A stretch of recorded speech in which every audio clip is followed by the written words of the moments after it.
guys! Welcome to Just Jelly! And first time, meron tayong pa-setup.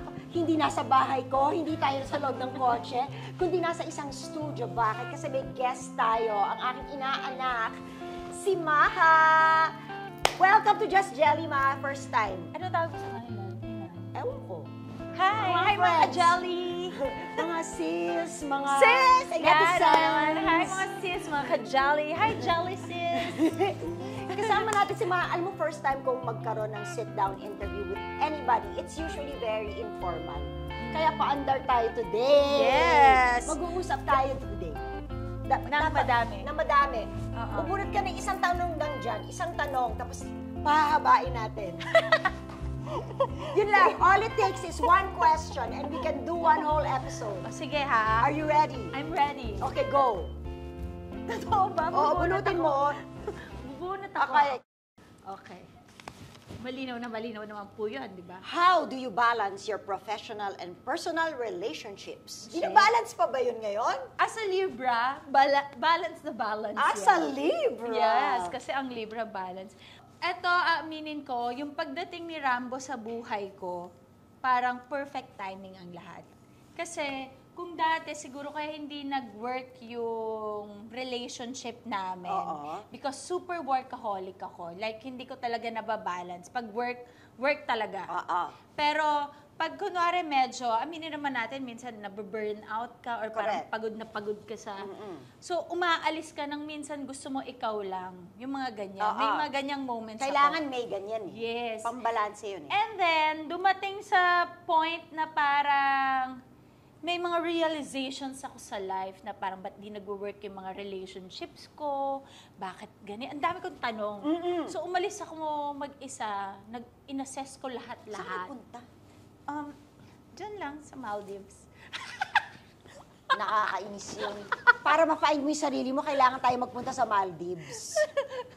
Okay. Pero naman, yung, kumbaga parang, deserve naman. Sabi talagang i-justify mong deserve. But you know what? You have to value yourself first Yes. bago ka makapagbigay ng totoo at wagas na pag-ibig eh. Ang problema sa akin, tita, sobra kong binavalue yung self ko, yung worth ko. Na talagang minsan parang, ang sobrang strong na ng personality ko, na parang hindi minsan makapasok or maintindihan ng iba. Lalo na yung kapartner ko before. Feeling ko, hindi siya yung right partner. Exactly. Kasi hindi ka niya natatanggap. Kaya nga, sakto lang din na nung after kong ma-assess ang lahat-lahat, dumating si Rambo. Doon na ako parang ready na parang, okay, eto, pag ganito na yung age ko, tapos dumating na yung right guy, since nagpaka-workaholic ako for how many years, this time, kung sino man yon, I will make sure na talagang balanse or mas marami akong time. Nung dumating si Rambo ulit sa buhay mo, syempre, may past na kayo eh. Naaalala ko yun nung nagde-dating kayo. Never kita na-meet noon nung nagde-dating kayo. Kasi, guys, barkada ko yung nanay ni Rambo. Yes. So ngayon, sabi ni Marilyn, may girlfriend ngayon si Rambo, si Madge, si Maha. Sabi ko, wow, talaga? Artista! Tapos sabi ko sa kanya, kamusta naman to? Alam mo, nun pa lang, feeling ko malaking bagay, gusto ka ng pamilya. Yes. Because nun pa man, marami na akong naririnig kay Marilyn about you. Na positive. Because nun pa lang, alam ko, dama ko na mahal ka niya. Kahit 3 months lang yun ha.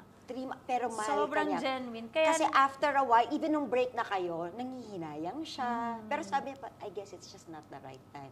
Kaya nung nagkabalikan kayo, di yun tuwan-tuwa. nga. Ang galing nga nung pagtanong niya kay Rambo nun, di ba? Ano sabi Hindi niya alam na nagte-text kami ni Rambo, tapos napanood niya ako, hello ulit, Tito Boy. Napanood niya ako sa Tonight with Boy Abunda. May ganung show dati. Tapos parang pinicturan ba niya, tapos sined niya kay Bo, tapos sabi niya, Bo, ba't di mo na lang siya balikan na ulit? Ba't di na lang siya ulit? Tapos di niya alam, yun ang, kaya, diba perfect timing? Pag nauukol, bubukol. In True. God's perfect time. Ito ba yon yung bubukol? Wala nang kwenta yung bowl niyo. Nandito na yung bowl. Ito na ang bowl. Ito na yung bowl. Yung journey ko ng first month, second month, hindi madali. Kumbaga from, yun nga, sobrang workaholic ko or todo ako mag-workout. Yung ganyan. Hindi yung, ka ba pwede mag-workout ngayon? Yung first month and 2 months ko, ay hindi. Nakahilata lang ako. Para safe. Oo. Kailangan Pero kasi yung first trimester safe. nausea, ang arte ng kasabi. In short, kung may nausea siya, ibig sabihin, nahihilo siya at nasusuka. Oo, yung laging ganyan. Tapos morning sickness. Hanggang ngayon, meron ka pa rin. Ngayon, konti na lang. Kaya ng labanan. Kaya na. Pero pag biyahe, biyahilo talaga. Oo, biyahilo. Ayaw niya ng motion. Oo, ganyan. oo. Pero pag sayaw, kaya naman. Tsaka But, na-enjoy ko. Kasi syempre. Enjoy mo talaga. Oo. So, ano yung mga nararamdaman mo at pinagdadaanan mo ngayon na hindi mo in-expect? Lalo na ako nung bago ako mabuntis, feeling ko parang, ay, enjoyin ko to, masaya to. Ganyan. Pero nung nabuntis ako, sabi ko, ang sakit ang ng dami kong ulo plano ko. nung nalaman ko. Nasusuka ako, yung mga ganyan. Nung nalaman ko, ay, control ako sa food. Hindi. Kasi una kong iniisip, gusto ko yung maging, yung Sexy ka na buntis? buntis. Oo. Oo. Anong sabi? Pero sabi nung anak ko, anong sexy na buntis? Kumain ka. So, Gugutom siya eh. Gugutom siya eh. Tapos, yung hindi mo matanggihan, kasi may certain Taste ka na taste hinahanap. na, Yes. oo. At saka yung may metallic taste ka na gusto mong tanggalin. Mawala. So, bali, ang Nasa sarap tongue mo uminom yun ng parang soft drinks, forever. diba? Oo.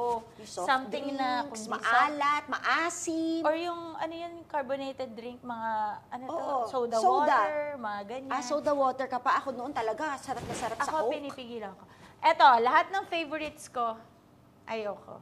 Kaya sabi ko kay Rambo, hindi kita favorite. Kasi gusto kita. Talaga lang.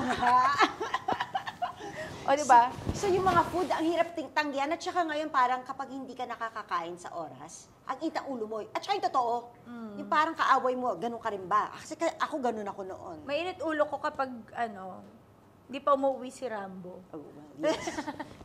Hindi. May kasi ganon. nga, nung lang yun, first month, tsaka second month. Kasi nga, hindi ako lumalabas ng bahay. Kasi hindi ako makalabas ng bahay, hindi ako makatayo. Kasi bawal. Hindi bawal. Talagang nasusuka ka? Nasusuka ako.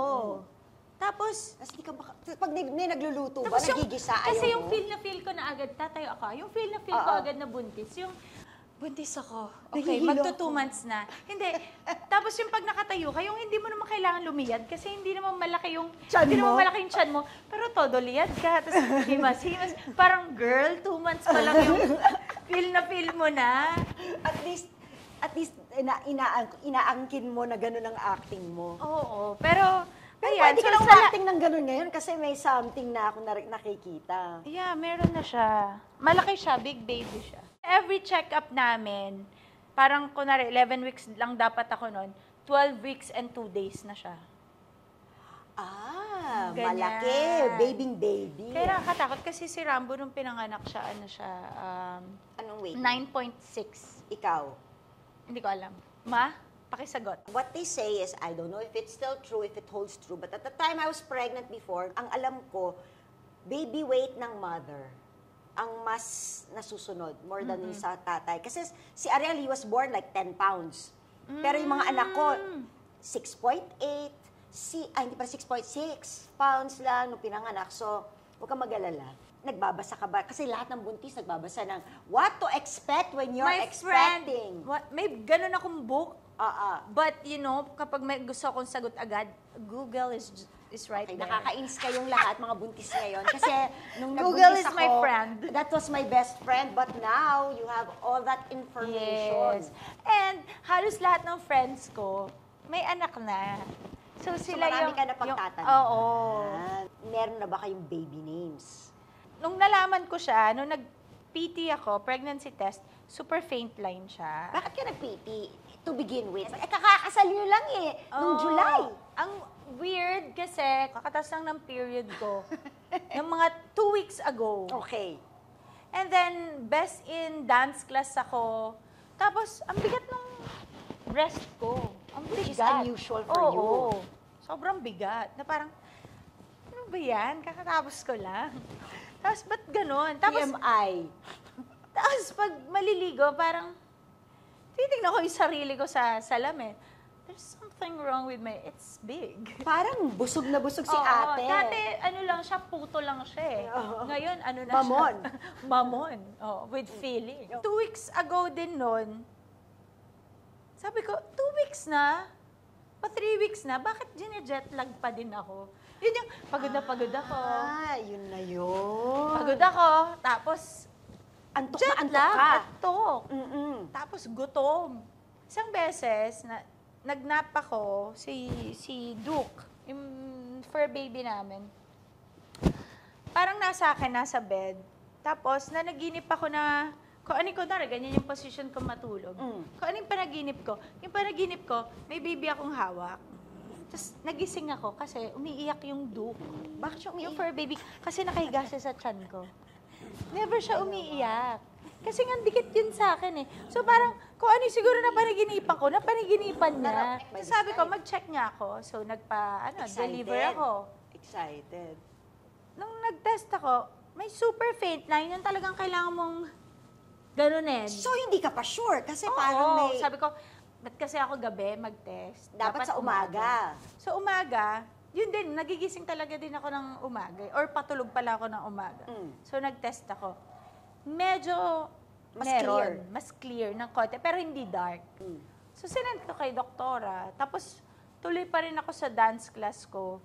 Tapos bago ako mag-start ng dance class, nag-reply na si doktora, that's early pregnancy. Try it again after 2 to 3 days. Magda-darken na yan. And then, after 3 days, nag-test na ako ulit. Ayun na nga, totoo ang sinabi ni doktora. Confirm na confirm. Confirm. Pulang-pula na siya. Paano mo sinabi sa jowa mo? Paano sinabi kay Rambo Ang na? pangit. May kanya-kanya kaming sync. Okay, his and Okay, hers. oo, his and hers. Nilagay ko doon yung dalawang PT test. Tapos siya, pagkakita niya, may cellphone yun eh. Yung, kahit saan naman yun, may bit-bit na Oo. cellphone kasi workaholic din siya. Pagka-check niya, nag-google. Ginoogle niya anong Kung ano baby. ibig sabihin no? First time lalaki eh. Tapos nakatumakbo Malay ba sa naman- akin. Sabi niya, yun na ba yun? Sabi ko, oo. Ang sabi, ang galing natin. Sabi niya. Congratulations! Ang galing natin! Oo. Kaya sabi ko, sa lahat ng reaction shot, ikaw yung pinakapangit. Sabi ko. Pero after nag-iyakan naman kami. Kasi hindi namin expect dahil ang plan namin, first quarter ng Next- 2024. Tsaka Oo. pa lang, kayo Oo. mag-ano. Kasi aabot kami sa Dragon Baby dahil alam niya na, Abot naman. abot na abot. Abot na abot. Oo. Anong pangalan pag girl? Ang Anong pangalan pag pangalan, boy? eh di nung in-announce namin sa family. Nasa Soler kami noon. Papunta ako ng Jensen noon. Inatid niya ako sa, hindi naman sa airport, sa lobby lang. Sa labi lang. ng hotel. Tapos diretso airport. Tapos the whole time magka-text kami. Naiyak pa nga ako bago mag-take off. Bakit? Kasi ang message na niya, I love you both. Oh. Di ba? I love you both. Siyempre, na. maiiyak ka So, naman. naiyak ako. Oh, Actually, love you both. Totoo naluha ka naman. na pati Naiyak nga naman ako ako, eh. guys. Okay. Tapos pagka-land, hindi natulog ang lolo mo. Hinintay niya Pagka-land, naiyak naman ako. Pagka-land niya, may message siya na parang may option siya, two option ng boys, tsaka 2 option ng girls. Ibig sabihin, pinag-isipan niyo Oo, that whole meron time. na. And may approval na ni mom. Kasi Nakakaloka. isang room lang kami, na parang na-share na rin niya Oo, kay oo. mom. Mm-mm. Pero alam mo, tita, ang pinakalagi akong naiiyak. Oo. Pag every time may check-up kami, tapos nakikita ko yung baby, yung parang ang sarap sa Oo. pakiramdam. Pero narinig mo yung heart. Oo, okay yan. Pero pag tumingin ako sa asawa ko, doon talaga. Yung dream mo nangyayari, di ba? Parang, ayan, nagiging mami ka na, ganyan.